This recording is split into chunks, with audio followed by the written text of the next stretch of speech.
Fashion ബൊട്ടിക്കിന്റെ പുതിയൊരു വീഡിയോയിൽ ഇന്ന് ജോർജറ്റിൽ വരുന്ന അൺസ്റ്റിച്ചഡ് മെറ്റീരിയലാണ് കാണിക്കുന്നത്. ബാന്തിനി പ്രിന്റിലാണ് വരുന്നത്. ടോപ്പും ബോട്ടവും ദുപ്പട്ടയും പ്യുവർ ജോർജറ്റിൽ വരുന്ന മെറ്റീരിയലാണ്. നമ്മളിതിപ്പോ ഒരുപാട് തവണ കാണിച്ചിട്ടുള്ള ഐറ്റം ആണ്, എടുത്തവർക്ക് എല്ലാം അറിയാം. ഞാനിപ്പോ ഇട്ടിരിക്കുന്ന അതിന്റെ ഒരു നേവി ബ്ലൂ ഷെയ്ഡിലാണ് വരുന്നത്. ഇത് ഇതുണ്ടോ, ഈ ഒരു രീതിയിൽ വരുന്ന മെറ്റീരിയൽ ജോർജറ്റിലാണ് വരുന്നത്. ഇത് കണ്ടോ, പ്യുവർ മെറ്റീരിയലാണിത്. ഈ ഒരു മെറ്റീരിയൽ നമ്മൾ സ്റ്റിച്ച് ചെയ്തിട്ടാൽ നല്ല ഷേപ്പിൽ കിടക്കും കേട്ടോ, നല്ല ഭംഗിയാണ്. ഈ ഒരു രീതിയിലാണ് ടോപ്പ് വരുന്നത്. ബോട്ടം ഫാബ്രിക് വരുന്നത് ഈ ഒരു പ്രിന്റ് ആണ്. ബോട്ടത്തിന്റെ സെയിം ജോർജറ്റ് തന്നെയാണ് വരുന്നത്.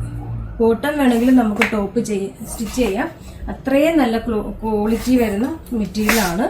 ദുപ്പട്ട വരുന്നത് ദുപ്പട്ടയും സെയിം ജോർജറ്റിൽ വരുന്ന സോഫ്റ്റ് ദുപ്പട്ടയാണ്. നല്ല ലെങ്തും വിത്തും ഉണ്ട്. നല്ല ഭംഗിയാണ് ഇത് സ്റ്റിച്ച് ചെയ്തിട്ടാ കേട്ടോ.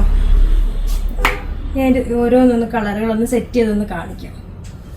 ഈ ഒരു രീതിയിലാണ് വരുന്നത് ടോപ്പ്, ദുപ്പട്ട, ബോട്ടം. ഇതൊരു ബ്ലാക്ക് ആൻഡ് വൈറ്റിൽ വരുന്നത് ബോട്ടം ഫാബ്രിക് ഒക്കെ ഉണ്ടാവും. നല്ല ക്വാളിറ്റി പ്യുവർ ജോർജറ്റിൽ വരുന്നതാണ് ബോട്ടം വേണമെങ്കിൽ നമുക്ക് ടോപ്പ് സ്റ്റിച്ച് ചെയ്യാം. ടോപ്പ് സ്റ്റിച്ച് ചെയ്യാന്ന് പറയുമ്പോൾ അറിയാലോ എത്രയും നല്ല ക്വാളിറ്റിയുള്ള മെറ്റീരിയൽ ആയിരിക്കും എന്ന്. അപ്പൊ ഇനി നമുക്ക് നെക്സ്റ്റ് കാണാം. ഇതും നല്ലൊരു റെഡിഷിൽ വരുന്നതാണ് ബോട്ടം. ഇതും ഒരു അടിപൊളി ഷെയ്ഡാണ് കേട്ടോ, ഒരു വെറൈറ്റി ഷെയ്ഡ്, ഒരു വൈറ്റ് കളറിൽ വരുന്നത് ബോട്ടം. ഇതൊരു മെറൂൺ ഷെയ്ഡിൽ വരുന്നത് വിത്ത് ബോട്ടം. ഇതൊരു ബ്ലാക്ക് ആൻഡ് വൈറ്റ് കോമ്പിനേഷൻ. ഇതിന്റെ ഡിസൈൻ ചേഞ്ച് ഉണ്ട് കേട്ടോ. ഫസ്റ്റ് കാണിച്ചതും ഇതുമായിട്ട് ഡിസൈൻ ചെറിയ ചേഞ്ച് ഉണ്ട്. ഓർഡർ ചെയ്യുമ്പോൾ അത് നോക്കിയിട്ട് കറക്റ്റ് പറയുക. ഇതിന്റെ ബോട്ടം വരുന്നത് പ്ലെയിൻ ആയിട്ടാണ്. ബോട്ടത്തിന് ഡിസൈൻ ഒന്നുമില്ല, പ്ലെയിൻ ബോട്ടമാണ്. Navy blue with bottom.